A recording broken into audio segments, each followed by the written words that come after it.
What's up, everyone? Welcome to Reddit Thing. Today's video is about AskReddit stories from doctors who've handled not-so-bright patients. First story is from Defrocked Wizard 1. Urologist had a patient come in complaining that based on her internet reading, she had a vesicovaginal fistula. No history of trauma, surgery, malignancy, or infections. It's just that after sex, when she stood up, some goo would drip out. Okay, did she seriously just say that? Oh my God. Are some people really that clueless? I mean, how could she not know that? It's amazing, though, how much misinformation and fear the internet can create. Internet does not lie. Next up is a story from Virgil Kane is the name. Young couple comes in saying they have tried conceiving for almost a year, but she's still not pregnant. I start by taking her patient history. Turns out she's been on the pill for years due to period pain. Edit. Also, when I explained how the pill works and advised her to discontinue and keep trying for a baby, they didn't believe me and insisted on being referred to a fertility specialist. Seriously, I can't believe they didn't realize.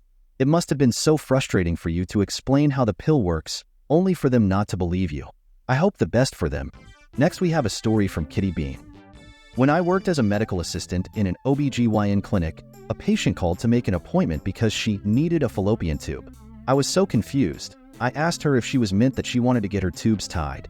No, she said, I'm trying to get pregnant, so I need to get a fallopian tube. Like, seriously? Definitely booked a visit for a pregnancy planning education session.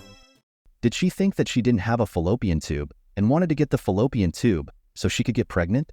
How could she not know about human anatomy, especially considering we're talking about adults? Jesus. Thankfully, Kitty Bean did the right thing by booking a pregnancy planning education session. Can't you imagine what other dumb things she could get herself into during pregnancy if she doesn't get the right education? Okay, next up there's a story from Post-Efficient. My mom worked at a major hospital and heard the story of a guy who called the emergency line saying that he'd accidentally stabbed himself in the torso with a knife while cutting something. Their first piece of advice was to not remove the knife, to which he replied, "What do I do if I did remove it?" And they gave him instructions. When the ambulance arrived, they found the man with the knife in his torso. Yep, he put it back in. You're a goddamn genius! Like, how the hell could he put the knife back on his torso? How? He either couldn't think straight at the time, or he was following the instructions to the letter. Like, literally. Before we move on to the next story, I want you to do me a little favor by subscribing and liking this video. Thank you. The next story is from Room for 1,000. I'm a PhD clinical psychologist, so not a physician. Patient came in for an emergency appointment. Usually these are folks who are suicidal, recently assaulted, manic, or in psychosis. He filled out all our paperwork, so many questions about mental health history, and sat in our waiting room. I can't tell you how clearly this is a psychological services clinic. Finally, he gets back to my room, sits down, and pulls up his pant leg. Starts taking off his shoe.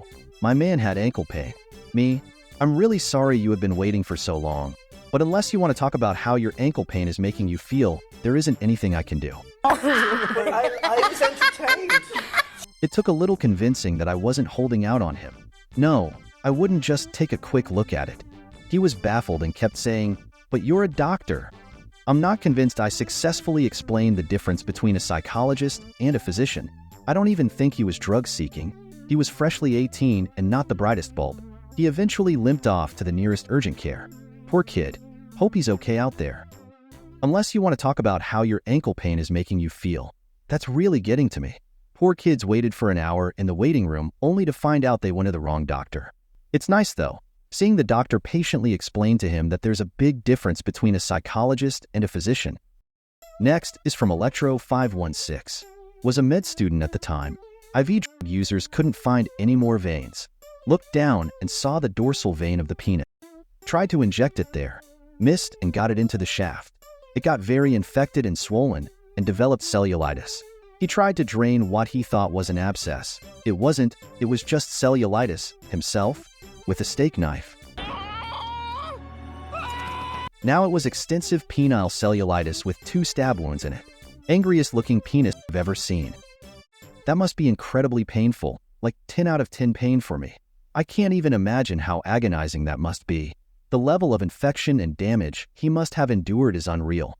I can't even bear to think about it. Next up, we've got a story from Seeing Red 415. Ophthalmologist here. Patience, I wasn't getting better, so I asked if he's using his drops in the correct eye. He wasn't. He argued that his right eye is really his left eye because he throws a ball with his left hand. I argued right versus left with him for a good 5 minutes before I gave up. He won the argument. This wasn't worth my time, dude. I've had 2 patients who stare at the sun. They both said it's like stargazing because the sun is technically a star. You're a genius. I had a blind patient who was still riding a motorcycle. He rode into a house and had to give up his motorcycle. Looks like they took stargazing to a whole new level.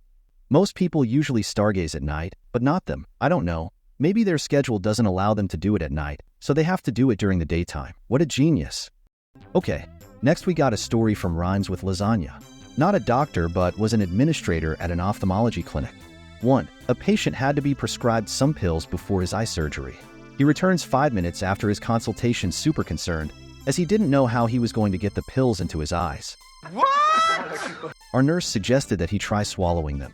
2. Another patient had chronic dry eyes that he was seeing one of our doctors for, and one day called for an emergency appointment as his eyes were in pain.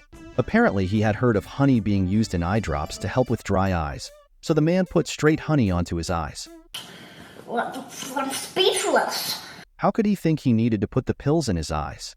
It's both kind of funny and a little sad, to be honest, about how these things can happen in the first place.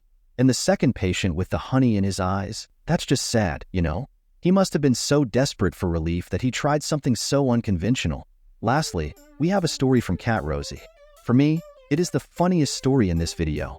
I discharged a Russian patient after he had been hospitalized for alcohol-induced liver damage.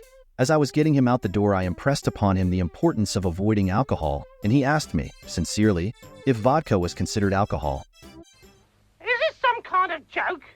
Can you imagine him seriously asking if vodka is alcohol? Cat Rosie probably had to stop for a second before saying, yes, vodka is definitely alcohol. Hopefully, he got the message and is doing better now. But really, the idea of not knowing vodka is alcohol is just unbelievable.